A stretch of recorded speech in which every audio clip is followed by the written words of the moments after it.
एक और अहम खबर, पीएमसी बैंक फ्रॉड केस में शिवसेना लीडर संजय राउत की अहलिया वर्षा राउत आज इन्फोर्समेंट डायरेक्टरेट के सामने पेश नहीं होंगी। एजेंसी से पेशी के लिए उन्होंने वक्त मांगा है।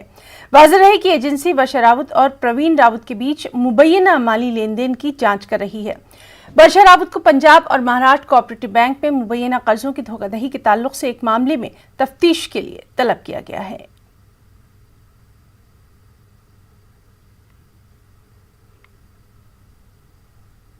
देखिए, कम्युनिकेशन तो करना ही चाहिए, चाहे कितने भी मतभेद हो। ईडी जो है इस देश की एक संस्था है, इन्फोर्समेंट डायरेक्टरेट। अगर कोई सरकार का कागज आता है तो उसको नज़रअंदाज नहीं किया जा सकता।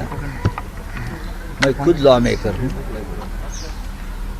कानून को हम मानते हैं और हम ये भी मानते हैं कि इस देश में कानून सबसे बड़ा है। चाहे कानून को कोई अपने कब्जे में क्यों न ले या दबाव में क्यों न ले, फिर भी हम लोग कानून को मानते हैं और कानून को मानेंगे, कानून का आदर भी करेंगे।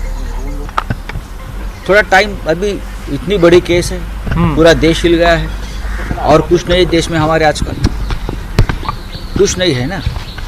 मेरे पास जो 120 लोगों की लिस्ट मैंने बनाई है वो देने के बाद शायद ईडी को बड़ा काम मिल जाएगा, सरकार को बड़ा काम मिल जाएगा। लेकिन अब तो ये एक ही केस देश में चल रहा है जो 50 लाख का है सिर्फ। तो ठीक है, कोई बात नहीं, हम भी तैयार हैं और हम भी जो सरकारी कागज मेरे पास आया है हमारे घर पे, उसका मैं आदर करता हूँ।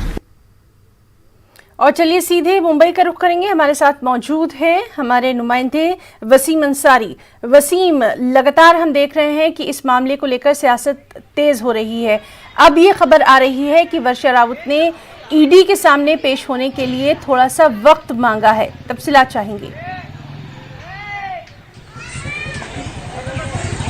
देखिए, जिस तरह से लगातार संजय राउत अपनी भूमिका रखते आए हैं, खास करके अपनी जो नाराजगी है वो रखते हुए हैं, और जिस तरह से उनकी पत्नी वर्षा राउत को ईडी की तरफ से सम्मन भेजा गया था और उन्होंने उसके लिए वक्त मांगा गया। 29 तारीख को उनको ईडी के सामने पेश होना था, लेकिन उन्होंने वक्त मांगा है। अब सूत्र ये बता रहे हैं कि 5 तारीख को हो सकता है वर्षा राउत ईडी के सामने पेश हों।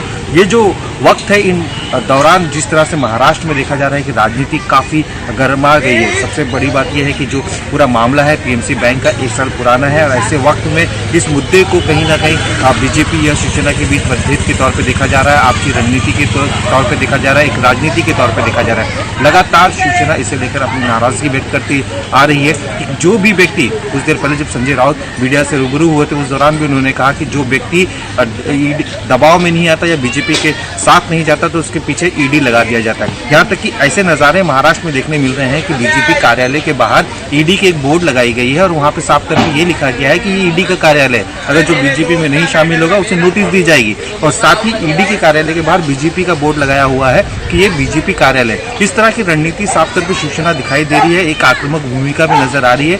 जिस तरह से संजय राउत कह रहे हैं कि 120 लोगों की सूची उनके पास है, तो ये अपने आप एक बड़ी बात है। ये देखने वाली बात होगी कि आने वाले दिनों में संजय राउत 120 लोगों के नाम सामने रखते हैं या महज ये राजनीति के तौर पे देखा जा रहा है। लेकिन ईडी की कार्रवाई साफ तौर पे यहाँ पे दिखाई दे रही है और 5 तारीख को हो सकता है कई सवालों के जवाब देने पड़ सकते हैं। क्योंकि जो पीएमसी घोटाला हुआ था उस दौरान जो पैसे का लेन देन हुआ था उसकी जो जानकारी भले ही संजय राउत कह रहे हैं कि एफिडेविट के जरिए उन्होंने राज्यसभा में भी रखी है, उसकी जानकारी देंगे, लेकिन कई सवाल उनके वाइफ के सामने खड़े होते हैं। सियासत भी जारी है और साथ साथ आगे क्या कुछ होता है उस पर भी लगातार नजर रहेगी। बहुत बहुत शुक्रिया वसीम अंसारी तमाम तर तफसीलात के लिए।